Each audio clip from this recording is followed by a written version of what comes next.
When a sophisticated prediction model collapses in production, the failure is rarely in the math. The failure is in the input. Data science operates under the principle of garbage in, garbage out, or GIGO. Machine learning algorithms blindly amplify the biases and errors within their training sets. They do not possess the ability to correct the flaws they are fed. Before attempting to predict the future, a data scientist must rigorously define and clean the present data. The formal data science lifecycle provides the roadmap for this process. After defining the problem, we enter data acquisition, the phase where structural vulnerabilities and corrupted records are first introduced. Next is data preparation and cleaning, which serves as the triage center for handling missing values and standardizing data formats. But the core diagnostic phase occurs during exploratory data analysis, or EDA. Statistician John Tukey championed EDA as a way to let the data speak for itself. We use it to maximize our insight, uncover the underlying structure of a dataset, and detect anomalies before any modeling begins. EDA provides a systematic mathematical defense, identifying the specific structural errors that trigger the GIGO sect. To defend a model, we start with the origin of the data. Knowing the source dictates the level of trust we can place in its structural integrity. Primary data is first-hand information collected directly via sensors, surveys, or controlled experiments. This gives the researcher high control over quality, though gathering primary data is resource-intensive and time-consuming. Secondary data is information previously collected by an external party for a different purpose. We source this from government statistics, academic research, or massive institutional repositories like the World Bank. This data is typically stored in different structural formats. We categorize highly organized information in relational databases, or tabular CSVs, as structured data. This stands in contrast to unstructured video and text, or semi-structured JSON files. For this pipeline, we will focus on structured tables. We must also verify the sampling frame. The subset of data we collect must accurately represent the target population to be valid. While simple random sampling gives every observation an equal probability of selection, stratified sampling ensures proportional representation by dividing the population into uniform subgroups, such as university faculties.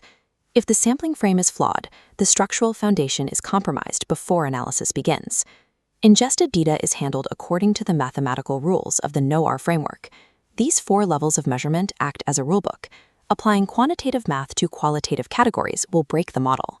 The base tier is nominal data, unordered categories like car types. Because they have no inherent rank, the only valid operation is counting frequencies. Next is ordinal data. These categories have a meaningful rank, such as a service rating of poor, fair, or good, but the intervals between them are not equal. We can find the median point, but calculating a numerical average is mathematically invalid. We cross into quantitative data with the interval tier. The distance between values is equal and consistent, but there's no absolute zero. It allows for addition and calculating means, but ratio comparisons are invalid. You cannot state 20 degrees is twice as hot as 10. At the apex is ratio data. This level contains equal intervals and an absolute 0 point, representing the complete absence of a quantity, like salary or weight. Because a true zero exists, ratio data supports the full spectrum of mathematical and statistical operations. Treating nominal or ordinal data as ratio data is a primary cause of mathematical errors in modeling. To see EDA in execution, we apply it to a categorized quantitative data set. Consider this array of interval data pulled from university lecture hall temperature sensors. Our first pass scans for data errors. We confirm every entry is a valid number, ensuring no text strings were mistakenly entered in the numerical fields. We then address missing values through strategic deletion or mathematical imputation. Then we identify the outliers. In this set, 999 and -45 are extreme structural anomalies.